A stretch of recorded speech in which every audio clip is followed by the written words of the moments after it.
Assalamualaikum dan salam sejahtera saudara. Anda bersama saya Nurul Alis, Aidil Akhbar untuk laporan Berita Pagi. Pemilik restoran nasi kandar yang pencetus kluster Siva Gangga COVID-19 diarah memfailkan pembelaan 21 Disember depan. Ia susulan pemfailan saman oleh Persatuan Pengguna Kedah Kek pada 19 Ogos lalu. Tempoh untuk pemilik restoran Nizar Muhammad Syabur Baca, 57 tahun memfailkan pembelaan sepatutnya berakhir semalam. Mahkamah Tinggi Alor melanjutkan tempoh selepas pihak peguam bela yang mewakili Kek menerima surat daripada peguam mewakili Nizar Muhammad Syabur pada 26 Oktober lalu bagi memohon tarikh baharu memfailkan pembelaan. Peguam mewakili Kek, Muhammad Zunun Baihaqi berkata, sekiranya tiada sebarang pembelaan difailkan pada tarikh baharu, pihaknya akan memohon mahkamah untuk memfailkan penghakiman ingkar terhadap Nizar. Seterusnya, pihaknya akan mendapatkan perintah untuk menuntut saman RM1.5 juta serta perintah-perintah lain. Nizar Muhammad Syabur telah dikenakan denda RM12,000 dan 5 bulan penjara kerana melanggar perintah kuarantin di rumah pada 13 Ogos lalu. Persatuan Pengguna Kedah yang mewakili kira-kira 200 penduduk yang terdiri daripada pemilik perniagaan, pekerja dan penerima upah dari Mukim Napuh dan Megat Dewa mengemukakan tuntutan saman lebih RM1 juta terhadap pemilik restoran terbabit. Kes baharu COVID-19 kekal 4 angka iaitu 1,309 kes menjadikan jumlah keseluruhan kes positif 64,485 kes. Kuala Lumpur mencatatkan kes positif tertinggi dengan 493 kes, diikuti Sabah 290 dan Selangor 238 kes. Selain itu, Ketua Pengarah Kesihatan Tan Sri Dr. Nur Hisham Abdullah memaklumkan 4 kluster baharu COVID-19 dikenal pasti semalam. Kluster tapak bina Sungai Mula melibatkan daerah Titiwangsa, Kuala Lumpur dengan 23 kes positif. Manakala kluster Batu Lima melibatkan daerah Kota Kinabalu, Sabah dengan 49 kes positif. Bagi kluster yayasan di daerah Kelang, Selangor pula, 21 kes dikesan positif. Dan kluster keempat iaitu kluster Hilir dengan 21 kes positif dikesan di daerah Kota Baru, Tumpat, Bacok dan Pasir Putih, Kelantan. Sebanyak 359 kluster telah dilaporkan dan 176 telah ditamatkan. Menteri Kanan Pertahanan Datuk Seri Ismail Sabri menyatakan kerajaan akan mengambil tindakan tegas terhadap mana-mana pihak yang cuba memasuki sempadan negara secara haram. Agensi-agensi penguat kuasa akan terus mengetatkan kawalan kawasan sempadan terutamanya di lorong-lorong tikus. Satu kenyataan media mengenai pelaksanaan PKPP-PKPB, beliau berkata melalui Ops Benteng 99 pendatang asing tanpa izin, 2 penyeludup serta merampas 2 kenderaan darat. 280 sekatan jalan raya juga dilaksanakan semalam. 648 individu ditahan kerana ingkar arahan Perintah Kawalan Pergerakan PKP. Kesalahan aktiviti pusat hiburan tertinggi iaitu 331 kes, gagal mematuhi arahan penjarakan fizikal 102 kes dan tidak memakai pelitup muka 65 kes. Dalam pada itu, Perintah Kawalan Pergerakan diperketat PKPD yang sepatutnya berakhir semalam di Kampung Numbak dan penempatan Telipuk, Kota Kinabalu, Sabah dilanjutkan 14 hari lagi bermula 30 November hingga 13 Disember ini. Kementerian Komunikasi dan Multimedia KKMM sedang menambah baik mutu penyampaian maklumat dan berita mengenai COVID-19 khususnya dalam bahasa Mandarin dan Tamil. Menurut menterinya Datuk Saifuddin Abdullah, penyampaian berita melibatkan orang kurang upaya juga dipertingkat selain membaiki penyaluran maklumat kepada warga asing dengan menggunakan khidmat penterjemah. Dalam negeri, kita harus meningkatkan penyampaian dalam bahasa Mandarin dan Tamil. Kita tak ada masalah dari segi penyampaian dalam bahasa Melayu, nampaknya berjalan dengan baik, tetapi kita telah mendapat maklumat ada sedikit gap dari segi penyampaian dalam bahasa Mandarin dan bahasa Tamil. Jadi kami sedang perbaiki mesej yang disampaikan dalam bahasa Mandarin dan bahasa Tamil. Begitu juga untuk Sabah dan Sarawak. Kita sedang baiki penyampaian dalam bahasa Iban dan bahasa Kadazan. Dalam pada itu, beliau menyeru seluruh rakyat supaya memberi peluang dan ruang kepada Perdana Menteri Tan Sri Muhyiddin Yassin untuk terus memimpin negara, terutama ketika negara sedang berhadapan ancaman pandemik COVID-19. Cuba tengok PN. You ada Perikatan Nasional. Di Sabah ada GRS. Di Sarawak ada GPS. Kemudian ada pula Muafakat Nasional. Ini eksperimen yang ketiga dalam sejarah Malaysia. Jadi bagilah peluang untuk dia berjalan. Jadi tidak perlu lagi fikir siapa tumpang, siapa dominan, tak ada dominan. Jadi kalau kita terikat dengan kerangka-kerangka yang begitu rigid, kita susah nak bergerak ke depan. Jadi saya fikir bagi Perikatan Nasional harus berlapang dada, boleh multi-level pun. Datuk Saifuddin ditemui media pada program Indera Mahkota Prihatin di Kuantan, Pahang. Beliau yang juga ahli Parlimen Indera Mahkota turut menyampaikan sumbangan RM10,000 kepada gabungan Persatuan-Persatuan Tionghoa Kuantan yang terdiri daripada 71 persatuan untuk menjalankan aktiviti.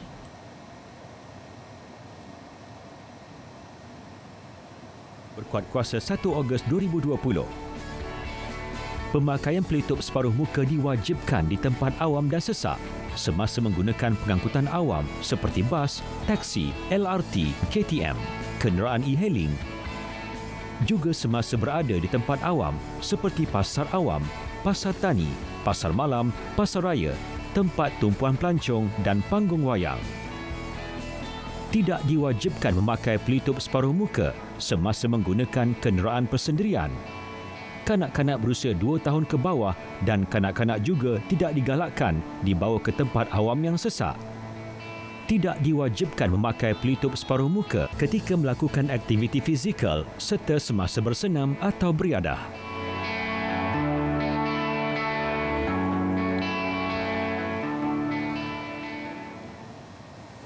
Masih bersama Berita Pagi. Banjir di Terengganu hampir pulih apabila semua pusat pemindahan sementara PPS yang beroperasi di Kemaman ditutup sepenuhnya.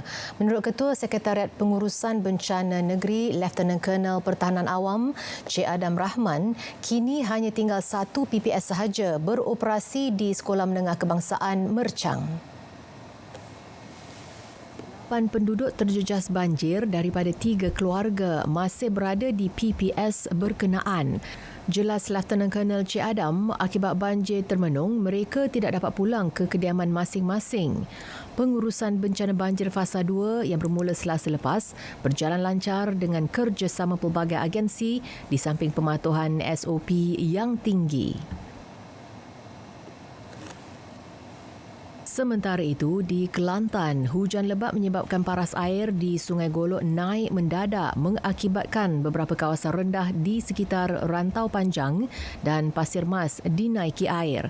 Menurut info bencana banjir JKM, sebuah PPS di jajahan itu dibuka dengan 21 penduduk daripada 4 keluarga dipindahkan ke PPS Sekolah Kebangsaan Tok Deh, Pasir Mas.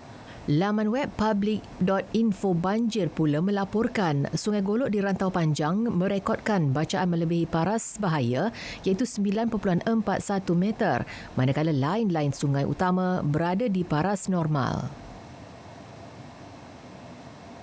Di Perak, 2 PPS dibuka selepas penduduk terjejas banjir meningkat kepada 123 orang. Sekretariat Jawatankuasa Pengurusan Bencana Negeri melaporkan PPS Dewan Orang Ramai RPT Tok Sirat di Sungai Siput dibuka bagi menempatkan 54 penduduk daripada 11 keluarga. Sementara itu, di daerah Perak Tengah, PPS Sekolah Kebangsaan Titi Gantung dibuka bagi menempatkan 17 penduduk daripada 6 keluarga. Satu lagi PPS yang masih beroperasi adalah di daerah Hilir Perak, iaitu di Dewan Majlis Perbandaran Teluk Intan yang menempatkan 52 penduduk daripada 18 keluarga. Di Bintulu, Sarawak, seramai 228 penduduk terjejas masih ditempatkan di 2 PPS.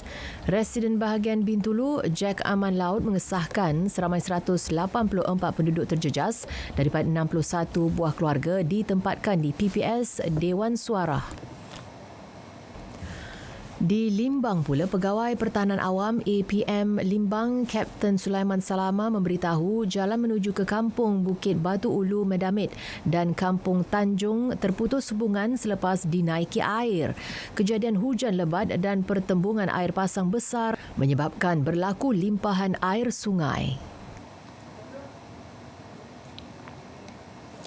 Penduduk di Kampung Teladas Air Putih Kemaman, Terengganu yang dilanda banjir Jumaat lepas bertungkus lumus membersihkan rumah mereka dengan bantuan beberapa badan bukan kerajaan NGO.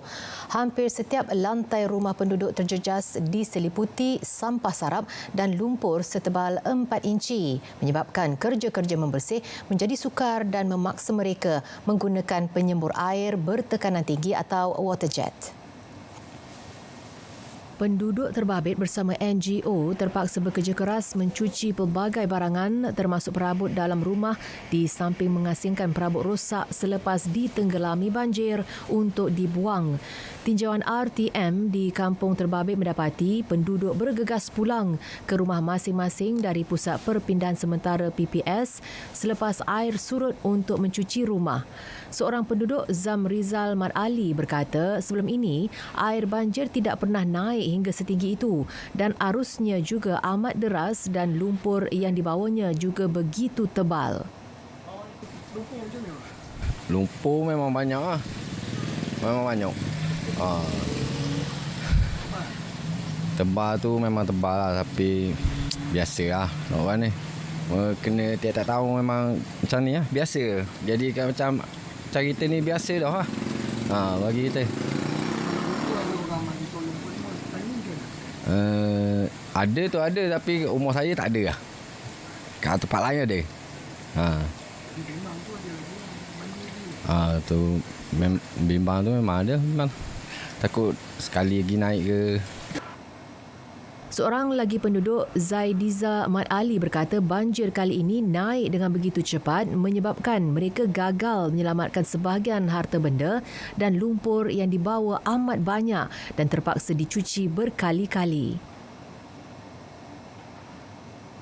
Keadaan rumah lumpur apa semua sekarang? Rumah cuci habis dah sekarang ni. Bawah ni air selup banyak lah. Tebal lah. Jangan 2 inci lah. Tapi susah lah. Kena bakar ni. Skop dulu. Tak ada sendiri je. Keluarga sendiri. Letih lah. Memang bimbang lah. Rumah okey ke? Tak ada selut je lah. Tak ada rosak apa lah. Penduduk lain, Khairul Hafzan Zawawi berkata kejadian banjir pada kali ini agak kuat menyebabkan lumpur setebal hampir 3 inci menutupi keseluruhan lantai rumahnya dan mereka terpaksa bekerja keras mencucinya dengan bantuan beberapa badan bukan kerajaan NGO. Kuat lah. Memang kuat. Banyak. Tebal pun tebal. Jadi cuci pun sikit kena slow-slow gitu lah. Dekat ni ada kok. Dekat dengan kepala lutut lah. Rumah ni tak ramai duduk 2 orang 3 orang gitu. Rumah ni sini. Ada ni pun mari tolong pun sudah ada dah. Sekali awak mari tolong. Bimbang juga lah. Ni baru pikat pertama kan. Penduduk mendakwa kesan kejadian banjir kali ini agak teruk. Ekoran terlalu banyak lumpur yang dibawa dan ianya tidak seperti sebelumnya sehingga merosakkan hampir seluruh harta benda. Mereka berkata kali terakhir kejadian banjir besar berlaku ialah pada tahun 2013 lalu di mana hampir keseluruhan rumah penduduk kampung ditenggelami air. Malah ada yang hanyut dan musnah.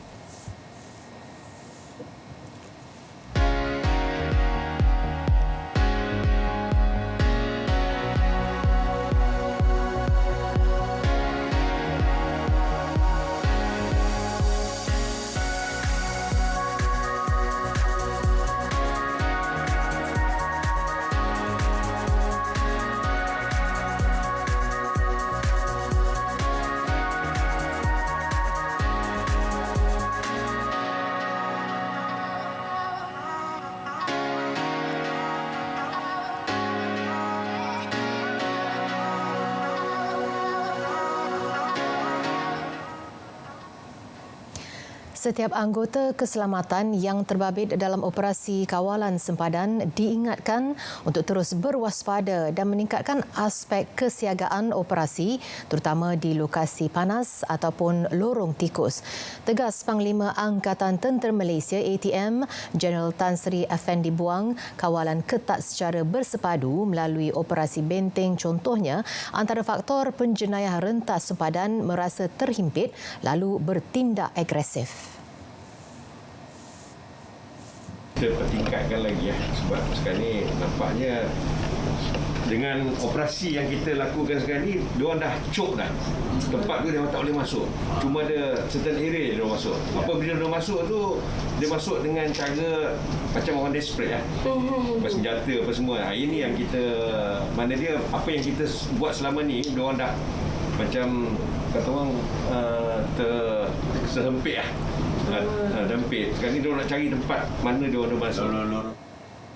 Aktiviti jenayah rentas sempadan termasuk aktiviti penyeludupan bukan sahaja didalangi penduduk setempat malah segelintir warga negara jiran. Tegas beliau, masyarakat harus tampil ke hadapan termasuk menjadi mata dan telinga dalam menyalurkan maklumat kepada pasukan keselamatan. Sementara itu, Naib Pengerusi Yayasan Pencegahan Jenayah Malaysia MCPF Tan Sri Lee Lam Thai turut bersetuju orang awam memain peranan penting dalam mengekang jenayah rentas sempadan.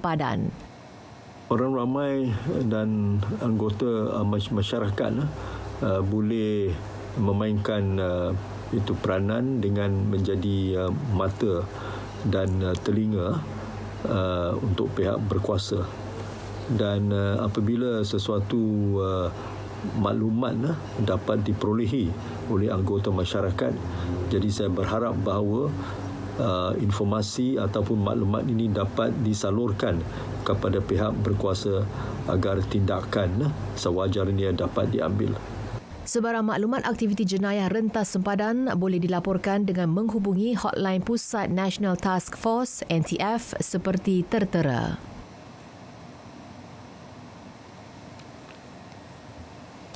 Seorang lelaki warga Nigeria ditahan kerana disyaki mencampak cucu lelaki tirinya dari tingkat 3 sebuah apartmen di Danau Kota Setapak, Kuala Lumpur.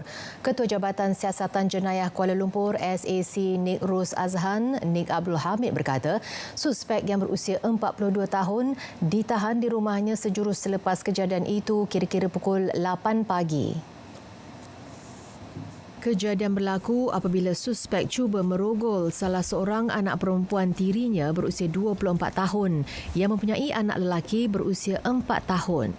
Berang perbuatan dihalang isterinya, warga tempatan dan 3 anak perempuan tiri yang lain. Suspek mengamuk dengan memukul isteri serta 4 anak tiri yang berada di dalam rumah. Dia turut memukul cucu tirinya dan mencampakkan budak itu keluar tingkap.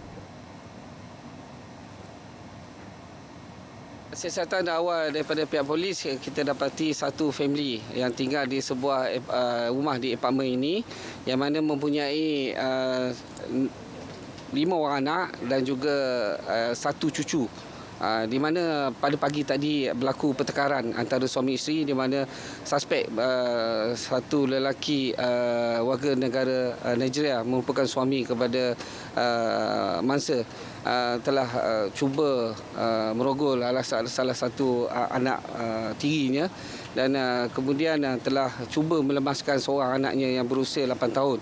Kemudian anak yang berusia 4 tahun telah dipercayai telah dibunuh daripada atas dan kemudian dia dicampak ke bawah. Suspek kemudian cuba melarikan diri melalui tingkat atas juga dan telah cuba terjun dan mendapat kecederaan. Suspek yang cedera di tangan dan beberapa bahagian anggota badan ditahan orang awam dan pengawal keselamatan apartmen itu sebelum dibawa ke Hospital Kuala Lumpur HKL untuk rawatan lanjut. Kanak-kanak yang maut itu turut dibawa ke HKL untuk dibedah siasat. Kes disiasat di bawah Seksyen 302 Kanun Keseksaan kerana membunuh. Susulan 3 pelajar dilaporkan terjatuh ketika menyusuri jambatan gantung untuk mendapatkan rangkaian internet di Kampung Gusi, Ranau, Sabah. Suruhanjaya Komunikasi dan Multimedia Malaysia MCMC mengambil tindakan proaktif dengan menyediakan perkhidmatan jalur lebar melalui teknologi Very Smart Aperture Terminal VSAT selewat-lewatnya 15 Disember ini di kampung itu. Dalam kejadian tersebut, 3 pelajar itu dilaporkan cedera dalam usaha mereka mengikuti kelas dalam talian di Kampung Gusi baru-baru ini. Menerusi satu kenyataan, MCMC memaklumkan VSAT akan dipasang Common Tower Technologies Sdn Bhd CTT, anak syarikat milik penuh Warisan Harta Sabah Sdn Bhd sebagai tanggungjawab sosial korporatnya. Ia adalah langkah penyelesaian sementara sebelum tindakan jangka panjang dapat dilakukan. Selain itu, 3 menara telekomunikasi akan dibina berhampiran Kampung Gusi di bawah Pelan Jalinan Digital Negara Jendela. Peralihan Malaysia kepada pelaburan nilai tambah merupakan langkah berkesan ke arah mengukuhkan ekonomi negara pada masa akan datang. Menurut penganalisis ekonomi Dr. Aimi Zulhazmi Abdul Rashid, antaranya sektor teknologi, juga industri farmasutikal yang merupakan sektor baharu yang boleh menarik pelabur asing bertapak di Malaysia. Malaysia tidak lagi sesuai untuk menarik pelaburan berasaskan penggunaan tenaga buruh asing, bukan sahaja kerana saingan kuat dari negara jiran, malah sebagai langkah mengekang COVID-19 dan mengatasi isu struktur pekerjaan negara. Antara sektor yang utama selain dari teknologi adalah industri farmasutikal dan kesihatan yang turut diberikan penekanan supaya ditarik bagi melabur di Malaysia, terutamanya pengeluaran vaksin COVID-19 bagi pasaran dunia. Pastinya industri pembuatan perubatan dijangka akan berkembang dengan pesat sesuai dengan peningkatan permintaan kesan dari pandemik COVID-19. Selain itu, langkah kerajaan memperkenal pelbagai insentif baharu, antaranya insentif cukai sifar mampu menarik minat syarikat gergasi antarabangsa bagi memulakan pengoperasian syarikat mereka di Malaysia. Menteri Keuangan Tengku Zafrul Abdul Aziz mengumumkan Malaysia akan menjadi destinasi menarik pelabur asing terutamanya sektor berteknologi tinggi dengan peruntukan khas RM1 bilion bagi teknologi nilai tambah tinggi di bawah Belanjawan 2021. Usahawan di Kedah yang terkesan dengan PKP terus dibantu bagi menjamin kelangsungan operasi perniagaan mereka. Perbadanan Kemajuan Negeri Kedah PKNK misalnya turut membantu usahawan di Kedah Halal Park, Sungai Petani dengan memberi pengecualian bayaran sewa selama 3 bulan dalam tempoh April, Mei dan Jun lalu. Bantuan itu tidak bermakna para usahawan boleh goyang kaki. Malah mereka terus menggandakan usaha pemasaran dengan melakukan jualan secara dalam talian selain beroperasi di premis niaga. Laporan Rusiah Abdul Hamid.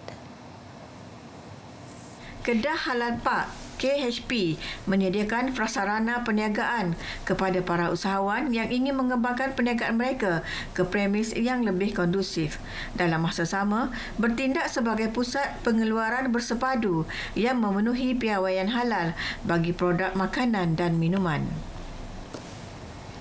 Beroperasi di kawasan perindustrian Sungai Petani sejak 2012, Kedah Halal Park menyediakan infrastruktur kepada para usahawan yang ingin mendapatkan persijilan halal selain sijil GMP dan MESTI daripada agensi berkaitan. Ketua Pegawai Eksekutif KHP, Syed Yusof Syed Osman berkata, Kedah Halal Park milik PKNK dibahagi kepada 2 fasa. Keseluruhannya mempunyai 41 premis serta 28 unit kilang jenis A, B, C dan D. Manakala fasa 2 terdiri daripada 16 unit kilang jenis H, I, J dan K. Daripada 41 premis, 36 telah diisi dan 5 lagi masih kosong.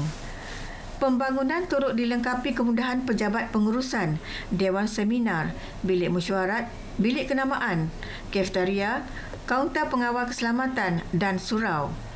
KHP memudah cara untuk mendapatkan sijil daripada Kementerian Kesihatan KKM, Jabatan Bomba dan Penyelamat JBPM, Jabatan Alam Sekitar, sijil halal daripada JAKIM dan Majlis Perbandaran Sungai Petani MPSP. PKNK juga berperanan mempromosi produk usahawan KHP melalui pelbagai pameran pada ketika sebelum PKP dan masih meneruskan promosi produk secara dalam talian kini. Zakat selalunya info yang kita melalui pameran. Kita masuk pameran-pameran yang dianjurkan oleh Kedah Halal, anjurkan oleh State Government, pameran-pameran oleh pihak kerajaan persekutuan macam MITI, Matrid, ada yang dari situ nampaklah permintaan yang banyak terhadap Halal Park ni. Tapi tak semua yang kita lulus. Kita screen dululah. Yang mana yang layak kita bagi kelulusan untuk ditempatkan di sini lah. PKNK mempunyai peranan yang cukup besar lah sebab memberi sokongan kepada kami ya, seperti pihak PKNK tidak mengenakan sewa selama 3 bulan lah kepada kami, dan ini merupakan satu kita dapat menerima dengan baik lah sebab disebabkan bantuan daripada PKNK itulah pihak syarikat dan usahawan di sini dapat meneruskan lagi operasi dengan lancar. Saya mengucapkan terima kasihlah kepada pihak Kedah Halal Park yang telah memberikan satu ruang perniagaan pada saya. So far, apa yang kami nampak dekat sini, pembangunan kat Halal Park ni membantu kami sebagai usahawan lah. Terutama sekali masa peluang COVID ni. Sebab kami antara usahawan yang rangka peluang tu waktu COVID ni. Sebenarnya nak dikatakan banyak pergerakan kami terbatas, ya betul. Cuma bila PKNK bagi kami peluang dari segi tempoh bayaran yang 3 bulan tersebut, kemudian infrastruktur yang memang mudahkan kami untuk kami beroperasi terus. Jumlah jualan setahun untuk keseluruhan kilang KHP adalah 19.3 juta ringgit. Rusia Abdul Hamid, RTM. Saudara, berita pagi berakhir di sini. Bersama-sama kita mengekang penularan COVID-19. Amalkan mengimbas MySejahtera di mana jua anda berada. Saya Nur Alis mengucapkan Assalamualaikum dan salam hormat.